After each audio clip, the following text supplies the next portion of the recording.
আলাইকুম। আলহামদুলিল্লাহ ওয়াহদা ওয়াসসালাতু ওয়াসসালামু আলা মান লা নাবিয়্যা বা'দা। সম্মানিত দর্শক মণ্ডলী, একটি গুরুত্বপূর্ণ জিজ্ঞাসা, আর এইটা এত গুরুত্বপূর্ণ যে এটা আমরা সামাজিকভাবে দেখতে পাই, মসজিদে দেখতে পাই, আমাদের বক্তব্যের মাঠে, জালসার মাঠে দেখতে পাই। আলেম ওলামা বলে থাকেন যে লা ইলাহা ইল্লাল্লাহ মুহাম্মদুর রাসূলুল্লাহ এই কালেমাকে জিকির হিসাবে পড়া যাবে কি? সম্মানিত দর্শক মণ্ডলী, আসলে বিষয়টি খুব স্পর্শকাতর বললেই চলে। মানুষ না জানার কারণে কত কি যে করছে ধর্মের নামে, তার কোনো হিসাব নেই। জিকির তো শুধু আল্লাহ তাআলার হবে। জিকির বলতে কাউকে স্মরণ করা। তো মানুষ তাসবিহ তাহলিল জিকির আজকার করে, আল্লাহকে ডাকে, কিন্তু মুহাম্মদ সাল্লাল্লাহু আলাইহি সাল্লামকে ডাকতে হবে, তার জিকির আজকার করতে হবে, এইটা কি কোনো শরীয়ত?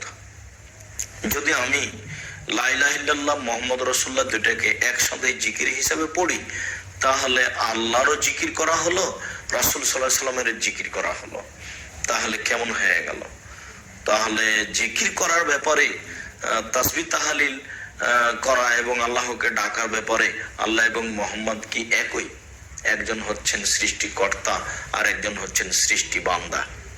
সম্মানিত দর্শক মণ্ডলী, এটা একটা নেহায়াত অন্যায়, শরীয়তে একটা বিদআত, নাজায়েজ, হারাম কাজ যে রাসূল সাল্লাল্লাহু আলাইহি সাল্লামকে আল্লাহর সাথে সমান করে জিকির করতে হবে।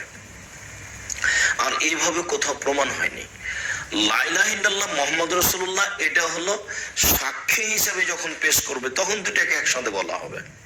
কেননা যখন অমুসলিম মুসলমান হয় তখন বলে আশহাদু আল্লা ইলাহা ইল্লাল্লাহ ওয়া আশহাদু আন্না মুহাম্মাদ রাসূলুল্লাহ, আমি সাক্ষ্য দিচ্ছি আল্লাহ ছাড়া কোনো মাবুদ নাই, আমি সাক্ষ্য দিচ্ছি মুহাম্মদ আল্লাহর রাসূল, তার বান্দা। তার মানে আল্লাহকে আমি এক আল্লাহ বলে মেনে নিলাম, আর নবীকে আমি আল্লাহর প্রেরিত নবী রাসূল হিসেবে মেনে নিলাম, তারই স্বীকৃতি দেওয়া। আর জিকির যখন হবে তখন একমাত্র খালেস অন্তরে আল্লাহ তাআলাকে ডাকা, স্মরণ করা।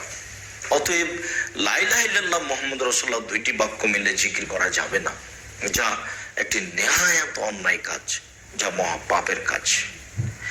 আর জিকিরের ব্যাপারে যখন হাদিসে এসেছে, আল্লাহ তাআলাকে ডাকার ব্যাপারে যখন এসেছে, তখন আপনার লা ইলাহা ইল্লাল্লাহ মুহাম্মদ রাসূলুল্লাহ আসেনি। যেমন আবু মুসা আশআরী রাদিয়াল্লাহু তাআলা আনহু বলেন, রাসূল সাল্লাল্লাহু আলাইহি সাল্লাম বলেছেন, আফদালুয যিকরি লা ইলাহা ইল্লাল্লাহ, সবচেয়ে উত্তম জিকির হচ্ছে লা ইলাহা ইল্লাল্লাহ। এই পর্যন্ত শেষ। তারপরের বাক্য এসেছে ওয়া আফজালুদ দুআ আলহামদুলিল্লাহ, সবচেয়ে উত্তম দোয়া হচ্ছে আলহামদুলিল্লাহ। সম্মানিত দর্শক মণ্ডলী, অত্র সহিহ হাদিস দ্বারা স্পষ্টভাবে প্রমাণ হয় যে জিকির বলতে লা ইলাহা ইল্লাল্লাহ, এখানে মুহাম্মদ রাসূলুল্লাহ যোগ হবে না। মুহাম্মদ রাসূলুল্লাহ ওই সময় যোগ হবে যখন সাক্ষী দেওয়া প্রয়োজন হবে, যখন কোনো মানুষ মুসলমান হবে, যখন দুইটা সাক্ষীকে একসাথে পেশ করবে। যেমন উজু করার পরে বলা হয়েছে, কেউ যদি উজু করার পরে উভয়ের সাক্ষ্য প্রদান করে আশহাদু আল্লা ইলাহা ইল্লাল্লাহ ওয়া আশহাদু আন্না মুহাম্মাদান আবদুহু ওয়া রাসূলুহু, তাহলে তার জন্য জান্নাতের সব দরজা খুলে দেওয়া। সম্মানিত দর্শক মণ্ডলী, ঠিক এরকমই মমর্ষ ব্যক্তির কাছে রাসূল সাল্লাল্লাহু আলাইহি সাল্লাম লা ইলাহা ইল্লাল্লাহ স্মরণ করাতে বলেছেন।